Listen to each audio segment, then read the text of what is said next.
Oh no, the Democrats seek to find the next Joe Rogan.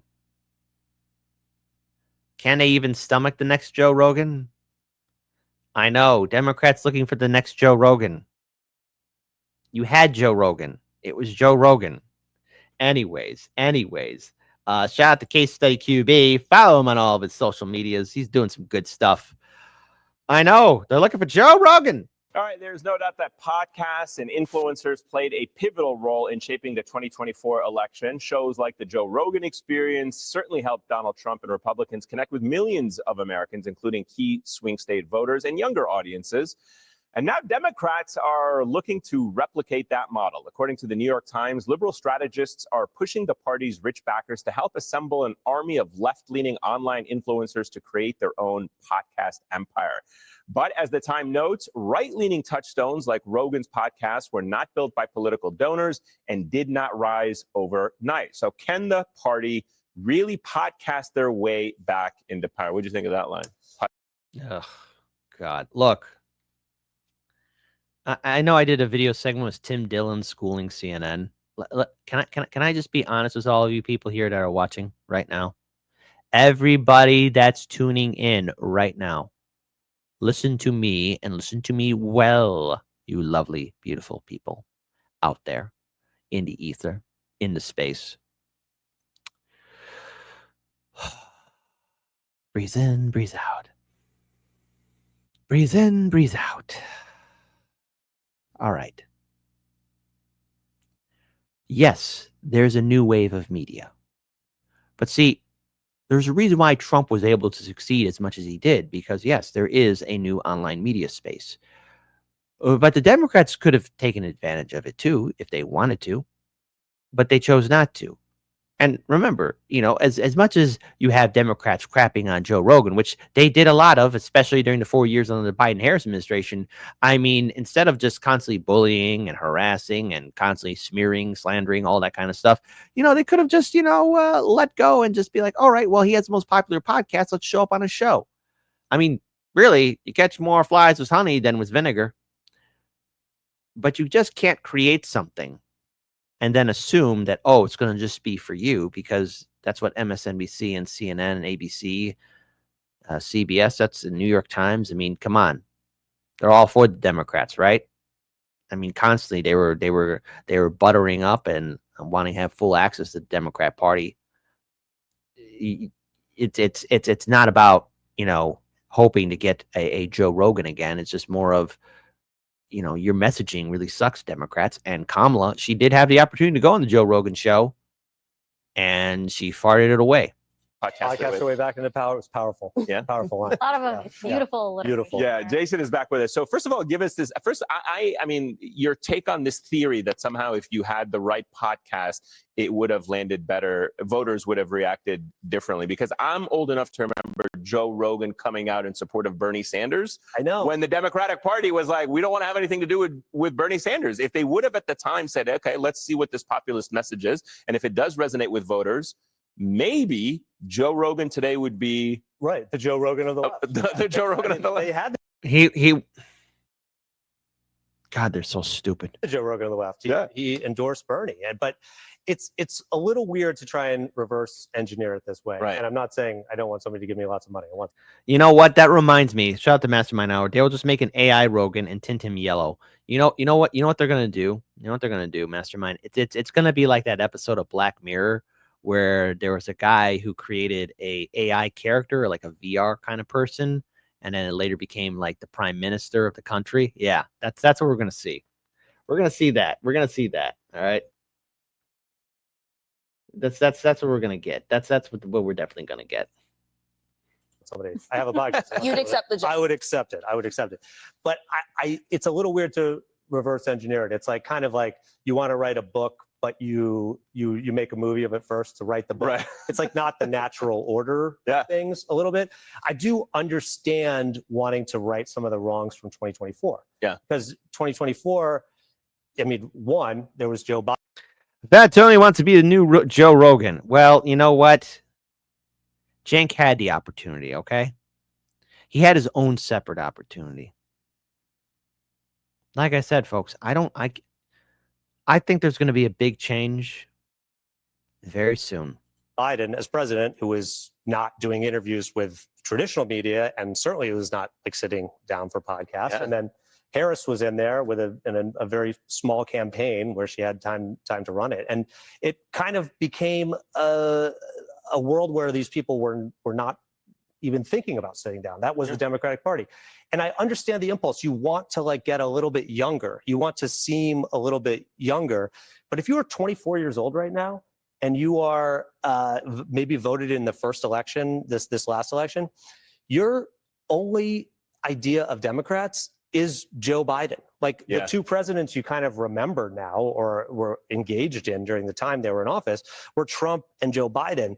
And Joe Biden is not a young president. He does not seem young. He's not engaging to young viewers and listeners. So it is a very weird position that the Democrats find. Do you think they even have the stomach for it, though? I mean, what it actually requires to allow someone to be successful in that platform? Because while Joe Rogan may now be, aligned with much of the right, he actually disagrees with them on plenty of issues still. Right. And he's not. Stop saying that he's aligned to the right. You know what? Because remember, who attacked him for the past 4 years? Okay. Now, look, I've actually had this conversation with you, my audience. Has Joe Rogan changed?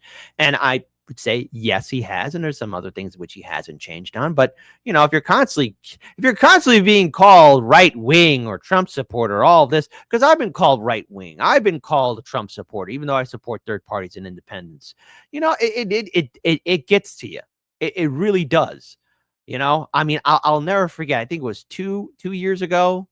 I had a Trump supporter who watches the show. I'll keep them anonymous. Who said, "Hey, how come all these communists hate you, or these liberals hate you?" And I'm like, I don't know anymore. It's just like it's interesting because as soon as you criticize it, especially way early on when you criticize the Democrat Party, you were a villain, and you still are. And you know what? It does get to you. It really does. And, even I, way back in the day, in 2020 and even in 2018, I thought it was possible for the Justice Democrats to reform the Democrat Party. Yeah, I know. I was that naive. I'm sorry. I apologize. I was wrong. And even I thought in 2020, Bernie Sanders would be ready for that election cycle. I was wrong.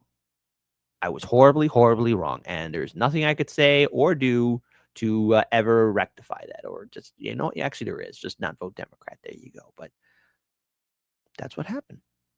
So, can the Democrats really stand criticism? The answer is no. Follow the orders. Not controlled by, like the RNC is not like giving him talking points before all his guests come on. And same with others, like Theo Vaughn as well. He's not. The DNC does not have the best history of letting, parts of their faction like come forward and speak very freely. I just don't see them being comfortable having someone who's going to take risks in that platform that very much requires you to be authentic and willing to take risks. Right. We need an authentic voice that's going to become popular organically, and we need to control them. That's not a big way. I don't know. Like Bill Maher exists. He oh my God was associated with Democrats. He has effectively been ejected from the Democratic Party. No, he is not. He has taken himself out of it. Yeah, He's I not think been he ejected. hit the button. He wants to get out of it. Look, and people. He wasn't taking talking points from the Democrats. He was not taking talking points from it, and Democrats still go on Bill Maher's show, so he still retains his position within certain Democratic circles. But he's the one that is influential. He has a huge audience still. I don't think he speaks to the base of where the Democratic Party is. And again, it's not a comparison of like who's the next Joe Rogan or not. I think the point is there a populist voice out there among Democrats that the party is willing to tolerate if they don't agree with him or with her on majority of issues? No. And that's the short answer. The short answer is kind of, yeah. I agree with you. That's the problem that Democrats face, on a daily basis. The one other thing I wonder about is that to the extent that these particular voices we're talking about have organically risen, there actually has been a concerted effort on the right to try to influence cultural values. I think Steve Bannon himself has said that political values are downstream of culture. Yeah. And so I don't know, it's like, to what extent should we actually credit any of that with the rise of all of these super? It does. Sounds extremely suspicious Suspicious, suspicious, suspicious, suspicious, suspicious, suspicious, suspicious. And you know what? I view it to be as suspicious, suspicious, suspicious, suspicious, suspicious, because it is suspicious to me. Okay. It does sound sus. So I don't know if I could sit down and listen to any more of that crap before I bang my head against a brick wall. I need a vacation. Because I just know how 2026 and 2028 will play out. It's going to be more of the same. It's going to be more of the bull. It's going to be more of the shite. And it's going to be more of the crap. And I, as someone who's been covering so many elections, know, who's talked about, who has collaborated with a lot of great content creators. I see the writing on the wall, and that is the Democrat Party won't accept criticism. They want everyone to shut up and follow orders. Follow the orders and obey. Do not question anything. Shut up, obey, and be subservient. That's what you have to do now.